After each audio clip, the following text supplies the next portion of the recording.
Hi everyone, welcome back to IELTS Daily. Today we're going to be looking at some questions from part 3 on the IELTS speaking exam. I'm here with Chris. Hi. So let's get started.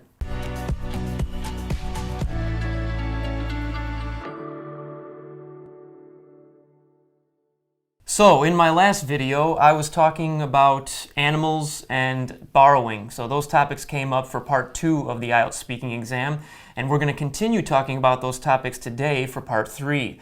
So Chris, how you doing? Very well. I just want to remind you, if you want to see those videos, we'll put a link in the description so that you can go back and watch the part 2 videos. Yep. Sounds good. So today we're going to start with you, and I'm going to ask you some questions about animals. How do you feel about that? I mean, the part 3 of the test is a difficult part of the test, so this could be a difficult question. I'm sure you're going to do very well. So to start off, I'll ask you the first question. More people are turning vegetarian these days. What do you think of this? I think it's a totally personal choice. I'm not a vegetarian, but I absolutely understand the reasons why people become vegetarians because of animal cruelty and animal welfare and general health benefits. So I can see why people want to become a vegetarian. Personally, I love to eat meat, I'm afraid. I'm really sorry if there are some vegetarians or vegans out there. I agree. I love the taste, but I can absolutely understand why. There you go. All right. Which domestic animals do you like? I love all animals, actually. If I don't have a pet, but if I did have a pet, I really like dogs. But interestingly, I quite like insects, reptiles, because they don't require a lot of maintenance. But I think if I had to choose a pet that I know that I could take care of, maybe a bird. Okay. All right. What impact do animals have on your life? Not very much, actually. I don't have a pet, I don't have any friends that immediately have a pet, so not very much.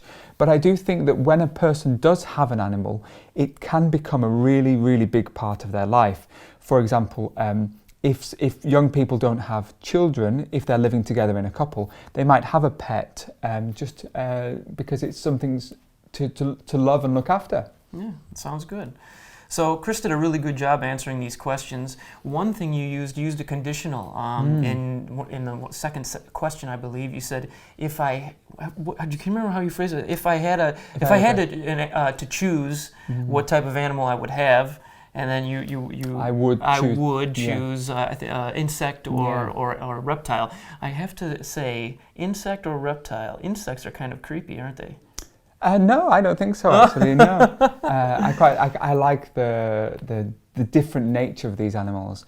So second conditional sentences. Remember, if you want to reach a band 7, if you're looking for a band 7, you need to have good grammatical range. That means different forms of grammar. You can't just have the same simple sentences all the time. You need to have complex sentences.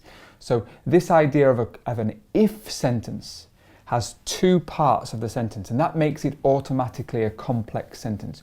If you don't know about it, read about conditional sentences. Yeah? Yeah. Wonderful. Good.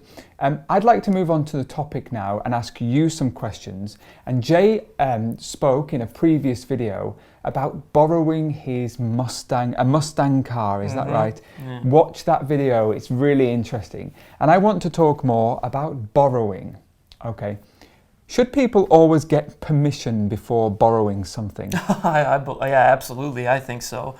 Because if you don't get permission before borrowing something, then maybe they might think you're stealing it. So it's always a good method to just go and ask that person, "Hey, is it okay if I borrow your Mustang?" Good. Do you lend or do you let people borrow valuable things of yours? I would say it would depend on the situation. So and who I am lending it to. So if it's a really close friend or a family member and I can trust them, then yeah, absolutely, I wouldn't mind lending them something valuable. If it's someone that I'm just more of an acquaintance with, then maybe I would not do that. Great. And what do you think about unauthorized music downloads? That is a very good question. Personally, I think they're okay. I think that the musicians who create them make a lot of money despite the unauthorized downloads. And if it ever got to the point where it was really affecting their livelihood or their business, then maybe I would change my opinion on that. Great. And is it necessary to get permission from musicians before you use their song?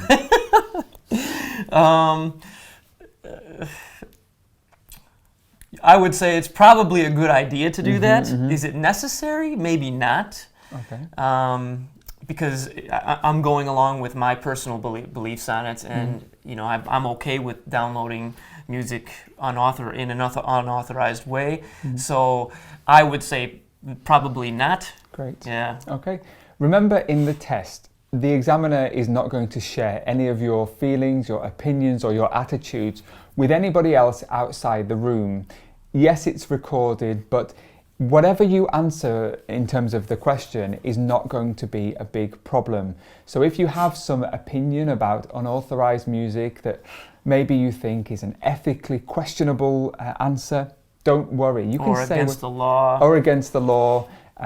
Just don't worry. Say what you want. We're focusing on language. That's all. What did you say in your test? Let's talk about streaming, actually. Do you stream music? Yeah, once in a while on Spotify. Great. Yeah. Do you pay or do you have the free version? I just have the free version. Good. Okay. What does streaming mean? Streaming means the ability to listen or watch something without owning it. Okay, so you listen to something but you don't own it. Once upon a time you used to download all your music. Nowadays you just stream your music. Yeah. This is a recent question from the test, so be prepared. We have lots more videos for you to watch. Thank you very much from today. Thank you, Chris, and thank you, everyone. You've done really well. Yeah, we'll see you later. Keep learning. Bye.